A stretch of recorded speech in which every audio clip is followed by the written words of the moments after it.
Good morning. आज अपन जो मानव भूगोल के मूलभूत सिद्धांत हैं, उन्हीं सिद्धांतों में अपन दो पर अपन चर्चा कर चुके हैं। पहला प्रिंसिपल ऑफ एक्टिविटी, क्रियाशीलता या परिवर्तन का सिद्धांत। दूसरा जो है प्रिंसिपल ऑफ टेरेस्ट्रियल यूनिटी, पार्थिव एकता का सिद्धांत।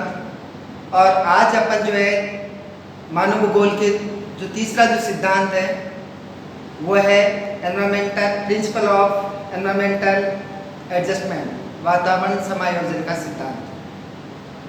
देखिए, वातावरण के बारे में आप लोगों को बता चुका हूँ। वैसे वातावरण दो प्रकार का होता है। एक जो है फिजिकल एनवायरनमेंट या प्राकृतिक वातावरण, जिसके अंदर पृथ्वी का धरातल, तापमान, जलराशियाँ, वनस्पति, वन्य जीव जंतु, पवनें इत्यादि आती हैं। और दूसरा सांस्कृतिक वातावरण, जिसका निर्माण मनुष्य स्वयं करता है। देखिए, जो प्राकृतिक वातावरण है, प्राकृतिक वातावरण मनुष्य को प्रभावित करता है और मनुष्य भी प्राकृतिक वातावरण को प्रभावित करता है। मतलब मानव और पर्यावरण, स्पेशली प्राकृतिक पर्यावरण, दोनों में परस्पर अंतर निर्भरता पाई जाती है। या अपन कह सकते हैं कि दोनों में इतना अधिक अंतर संबंध पाया जाता है कि दोनों एक दूसरे को प्रभावित करते हैं।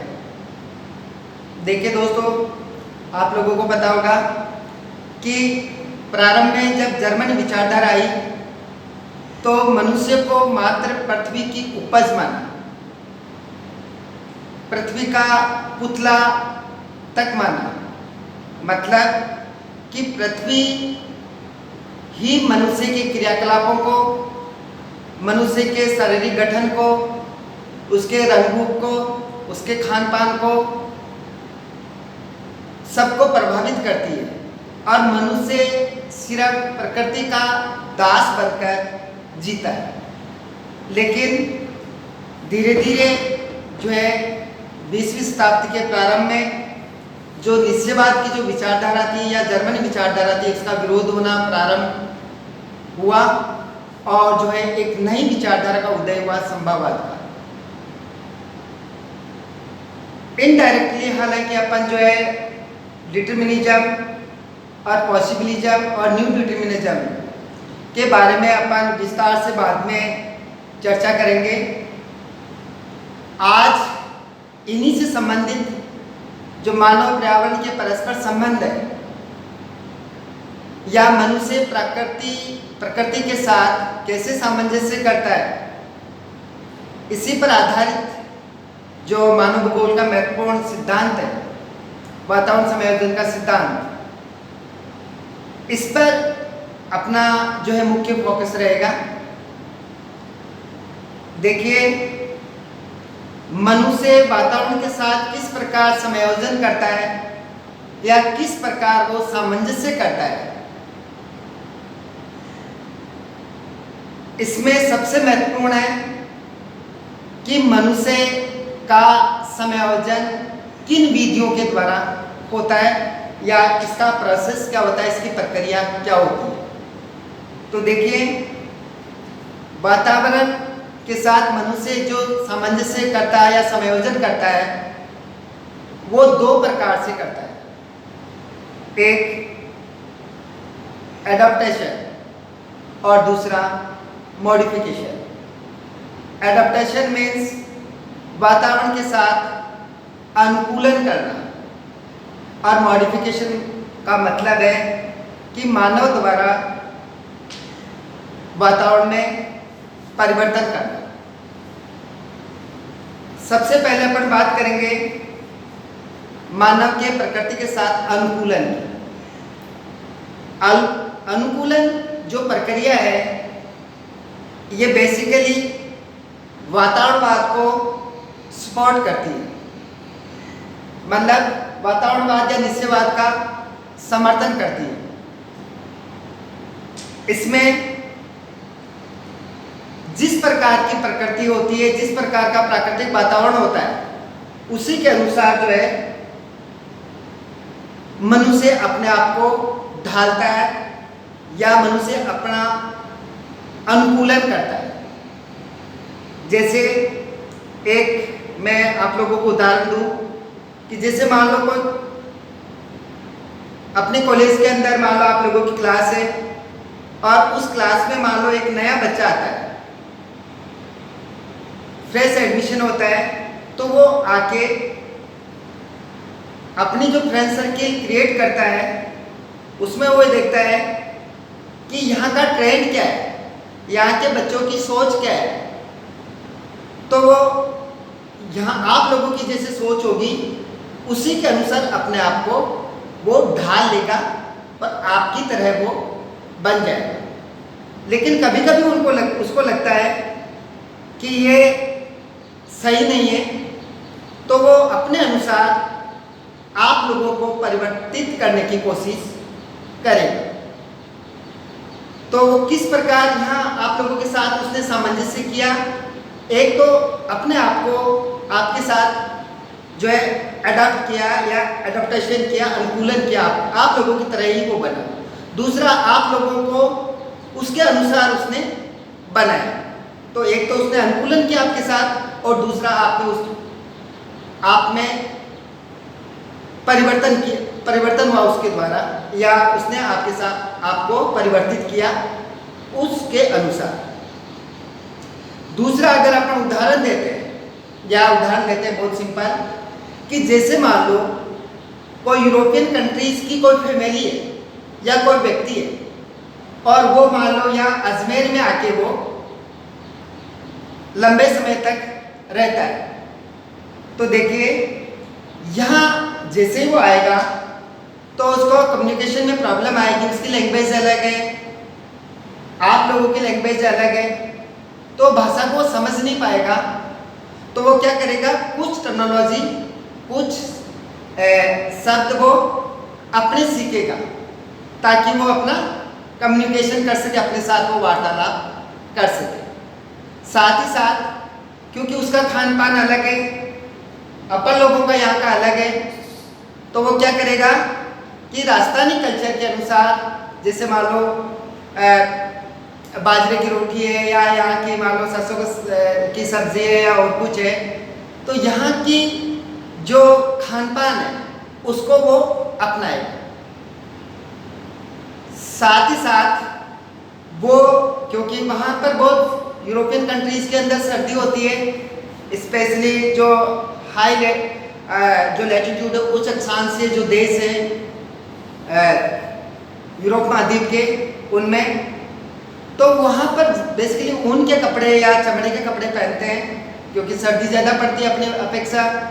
तो वो यहाँ आके जो है अपने अनुसार सूती वस्त्रों का प्रयोग करेगा और साथ ही साथ जो वहाँ मान लो जैसे सूट वगैरह पहनते हैं या पैंट वगैरह पहनते हैं, तो वो यहाँ आके हो सकता है वो जो है लुंगी या धोती कुर्ता जो है अपना पहनावा भी वो अपनाएगा।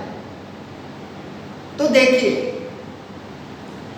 वो अपने आप में वो परिवर्तन करता है, वो अपन लोगों में परिवर्तन नहीं करता है। कहने का मतलब अपने साथ वो अपना अनुकूलन करता है। इसमें आप देखिए जो अनुकूलन हो रहा है वो दो प्रकार से हो रहा है।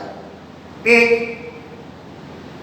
पहला जो अनुकूलन है, एडॉप्टेशन है, वो है इंटरिंसिक एडॉप्टेशन, मतलब आंतरिक अनुकूलन। और दूसरा जो अनुकूलन है वो है एक्सटरिंसिक एडॉप्टेशन, मतलब बाहरी अनुकूलन।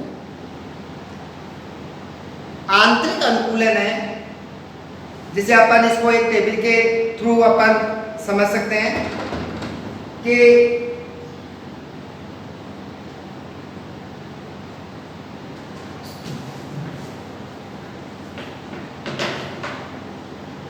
देखिए आप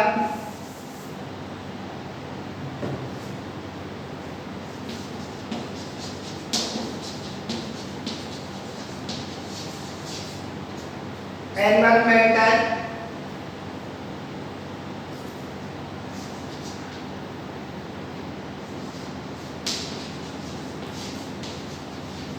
एडजस्टमेंट, वातावरण समायोजन। वातावरण समायोजन मैंने आप लोगों को बताया कि वातावरण के साथ सामंजस्य व्यक्ति या मानव दो तरीके से करता है। पहला अडॉप्टेशन,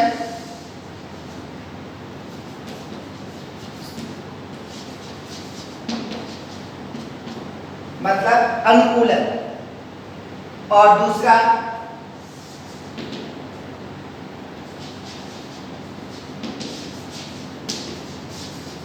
मॉडिफिकेशन, मतलब परिवर्तन।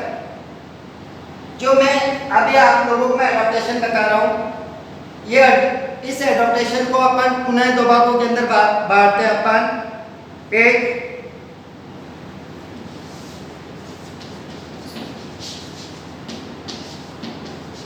इंट्रिंसिक एडॉप्टेशन और दूसरा एक्सट्रिंसिक एडॉप्टेशन। मतलब आंतरिक अनुकूलन। कौन सा अनुकूलन है दोस्तों? आंतरिक अनुकूलन और बाहरी अनुकूलन। आंतरिक जो अनुकूलन है इसको पुनः दो भागों के अंदर बांटते हैं। पहला वॉल्यूंटरी, ऐच्छिक, और दूसरा अनैच्छिक या नेचुरल इंट्रिंसिक एडॉप्टेशन। इन वॉल्यूंटरी अनैच्छिक। अब देखिए दोस्तों, अपन जो मनुष्य अनुकूलन कर रहा है किसके साथ? प्रकृति के साथ जो समायोजन कर रहा है, एडजस्टमेंट कर रहा है, उसकी जो पहला जो तरीका है वह अनुकूलन का है।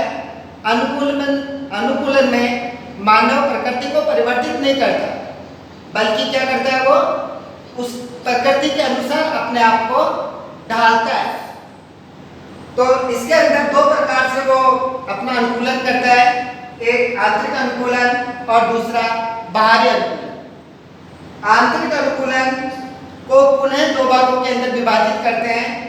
पहला वॉलंटरी और दूसरा इनवॉलंटरी। मतलब एक अपनी इच्छा से और दूसरा उसकी इच्छा नहीं होती अनुकूलन करने की, उसके बावजूद भी अनुकूलन हो जाता है ऑटोमेटिकली, जिसको कहते हैं जो है इनवॉलंटरी या नेचुरल एडॉप्टेशन। ठीक है, इंट्रिंसिक एडॉप्टेशन, आंतरिक अनुकूलन, स्वैच्छिक आंतरिक अनुकूलन और बाहरी आंतरिक अनुकूलन। स्वैच्छिक में मैंने आप लोगों को एग्जांपल दिया इसका कि जो स्वैच्छिक अनुकूलन वो करता है, किसको लेकर करता है? वो वहाँ की लैंग्वेज को सीखता है, कुछ शब्दों को सीखता है, लैंग्वेज या वहाँ की लोकल स्थानीय भाषा को सीखता है, वहाँ की टेक्नोलॉजी को अपना अपने जो है प्रयोग में लेता है और उसी में वो लोकल पब्लिक के साथ कम्युनिकेशन करता है। दूसरा जो है वहाँ का जो लोग है उसके अनुसार वो कस्टम प्रथाएं अपनाता है, उसके धर्मों का पालन करता है, उसके रीति रिवाजों को, त्योहारों को अपनाता है। तो ये जो अनुकूलन है वो कौन से आंतरिक अनुकूलन का पार्ट है? स्वैच्छिक या ऐच्छिक, वॉलंटरी इंट्रिंसिक एडॉप्टेशन, आंतरिक ऐच्छिक या स्वैच्छिक अनुकूलन।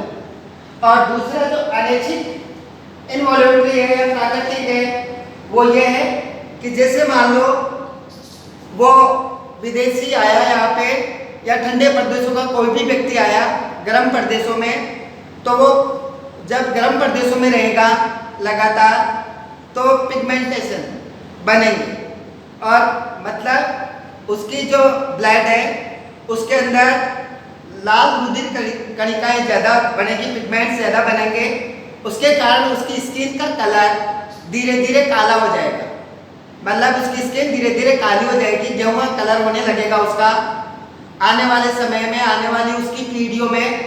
तो वो चाहता नहीं ऐसा कि उसका पिगमेंट चेंज हो, लेकिन फिर भी उसके कलर में परिवर्तन होता है, इसलिए वो क्या कहलाया, अनैच्छिक आंतरिक अनुकूलन। ठीक है, तो एडाप्टेशन अनुकूलन का जो आंतरिक अनुकूलन है वो एक स्वैच्छिक है और एक स्वैच्छिक या ऐच्छिक आंतरिक अनुकूलन है और एक अनैच्छिक या प्राकृतिक आंतरिक अनुकूलन कहलाता है। अब देखिए आंतरिक अनुकूलन की बात हो गई, अब अपन बात करते हैं बाह्य अनुकूलन। बाह्य अनुकूलन के अंदर क्या करता है कि वो जैसे मान लो जो यूरोपियन कंट्रीज का कोई व्यक्ति है, तो वहाँ पर मैंने आप लोगों को पहले एग्जांपल दिया, तो वहाँ जनरली क्या होता है, जैसे पतलून वगैरह वहाँ पर पहनते हैं, सूट वगैरह, तो वो जैसे मान लो राजस्थान में आता है तो वो यहाँ का जो वेशभूषा है, जैसे धोती कुर्ता है, राजस्थान की पगड़ी है, या मान लो वहाँ पर जो है वो गर्म कपड़े पहनता है ऊन के चमड़े के, या कि वो सूती वस्त्र पहनने लगेगा, या कि वो धोती कुर्ता वगैरह पहनने लगेगा, तो अपनी वेशभूषा में जो वो परिवर्तन करता है उसको अपन क्या कहते हैं, बाहरी अनुकूलन या एक्सट्रिंसिक एडाप्टेशन।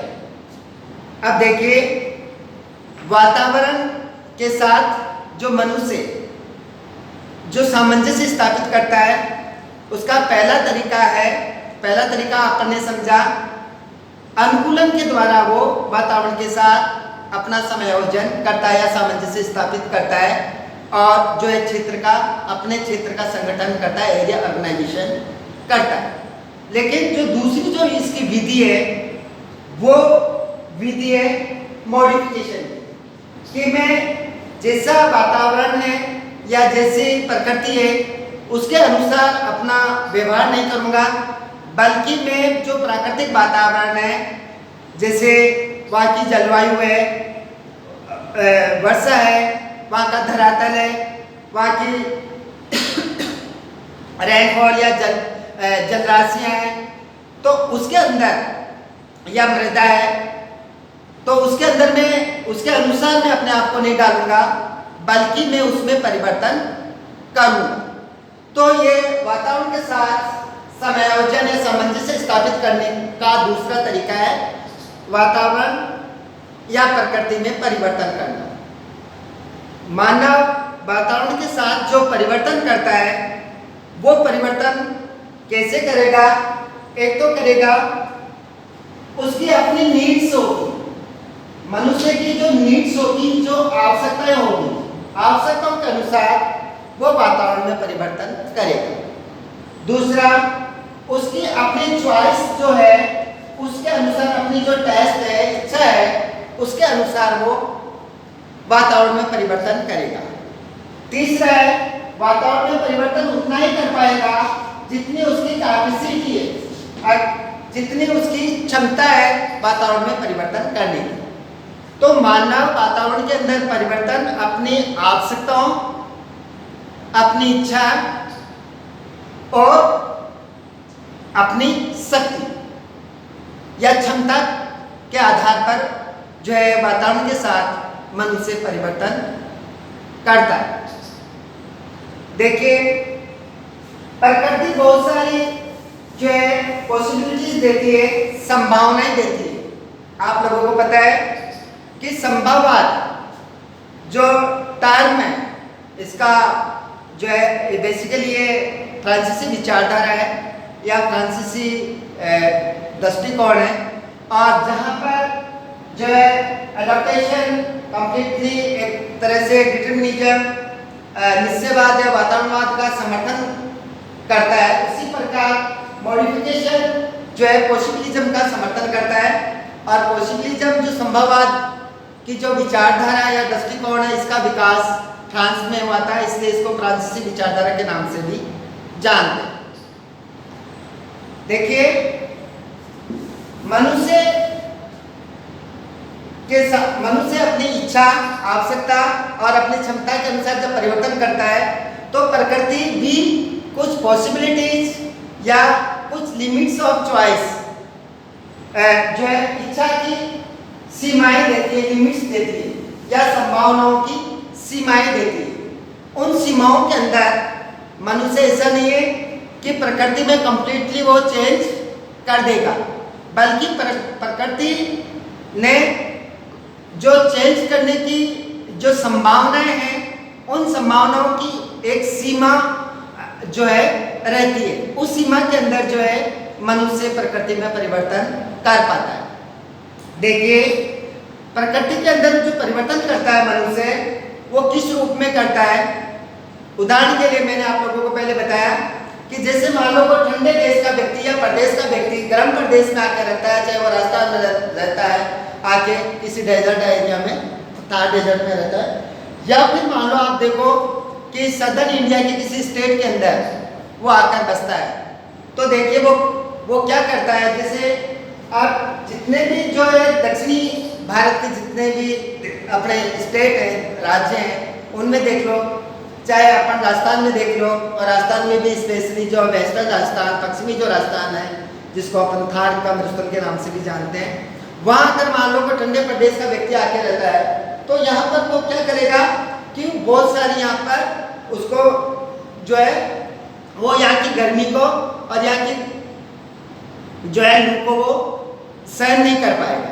तो वो क्या करेगा, उससे बचने के लिए जैसे वो एसी का यूज करेगा, एसी रूम का यूज करेगा गर्मी से बचने के लिए, या फिर देखिए वो गर्मी से बचने के लिए छत्ते का प्रयोग करेगा, अम्ब्रेला वगैरह का, या फिर देखिए वो गर्मी से बचने के लिए या अपनी, क्योंकि उसको जो है ठंडी चीज़ें खाने का उसके एक आदत होती है, उसकी रूटीन में होती है, तो वो किसका प्रयोग करेगा, रेफ्रिजरेटर्स का प्रयोग करेगा। किसका करेगा, रेफ्रिजरेटर्स का प्रयोग करेगा, फ्रिज वगैरह का प्रयोग करेगा, एसी का प्रयोग करेगा, छत्ते का प्रयोग करेगा धूप से बचने के लिए। तो वो उसने क्या किया कि यहाँ पर जो गर्म जलवायु है कहाँ, राजस्थान में, और राजस्थान में अगर ठंडे प्रदेश का व्यक्ति आके रहता है तो वो जो है इन चीज़ों का विकास करके या एसी, रेफ्रिजरेटर या कोई छत्ते का प्रयोग करके वो उस जो है गर्मी से वो निजात पालेगा। इसी प्रकार मान लो जैसे पश्चिमी राजस्थान के पर्टिकुलर अपन बात करें, यहाँ पर लैक ऑफ वाटर पाया जाता है, आपको बताया रेनफॉल नहीं होती है, और जो है सरफेस वाटर की भी कमी है और ग्राउंड वाटर की भी कमी है। तो जैसे मनुष्य ने क्या किया कि जैसे यहाँ पर जो है नहर बनाई, इंदिरा गांधी नहर है का विकास किया। इंदिरा गांधी नहर का विकास इसलिए किया कि यहाँ पर जो है पानी की कमी है, तो पानी की कमी को किसके द्वारा उसने किसके द्वारा सॉर्ट आउट किया इस प्रॉब्लम को, नहर के द्वारा। तो मनुष्य क्या करेगा, जहाँ पर पानी की कमी नहरें बनाएगा, वहाँ पर कुएं बनाएगा, ठीक है, और वाटर कंजर्वेशन करेगा। इसी प्रकार मान लो किसी क्षेत्र में मान लो जो टोपोग्राफी है, अर्थ सरफेस है, वो बहुत ऊपर का बढ़े, तो वो उसको प्लान करेगा। इसी प्रकार मान लो अपने रहने के लिए वो बस्तियों का विकास करेगा या करता है जो भी है, और जो है ट्रांसपोर्टेशन के लिए रोड का प्रयोग करेगा, रोड का निर्माण करेगा, पुल बनाएगा, बांध बनाएगा। तो कहने का मतलब ये है, और जहाँ पर एग्रीकल्चर लैंड की कमी है और जो है वेजिटेशन कवर ज़्यादा है, फॉरेस्ट एरिया ज़्यादा है, वहाँ पर वनों का जो है डिफॉरेस्टेशन करके और जो वनों का विनाश करके वो जो है खेती करेगा। आप लोगों को पता है कि सदर राजस्थान के अंदर अभी भी जो है शिफ्टिंग कल्टीवेशन चल रही है, जूमिंग कृषि जिसको कहते हैं। तो जूमिंग कृषि का मतलब ये होता है कि वनों का विनाश करके और जो है कृषि भूमि तैयार करना और उस भूमि पर कृषि कार्य करना। तो इस प्रकार जो है नहरों का निर्माण करना, सड़कें बनाना और जो है बस्तियां बनाना, घर वगैरह, रोड, पुल, बांध, और जो है जैसे अभी देखिए आप ग्रीन हाउस जो है एग्रीकल्चर चल रही है, पॉली हाउस में तो वो ये है कि सर्दियों में जो क्रॉप होती है वो गर्मियों में होने लगी, और जो गर्मियों में जो क्रॉप होती है वो फसल सर्दियों में होने लगी है। आजकल ऑफ सीजन के अंदर फ्रूट्स और सब्जियां आ रही है, वो ग्रीन हाउस जो एग्रीकल्चर है या पॉली हाउस एग्रीकल्चर है, उसी के कारण संभव हो पाया।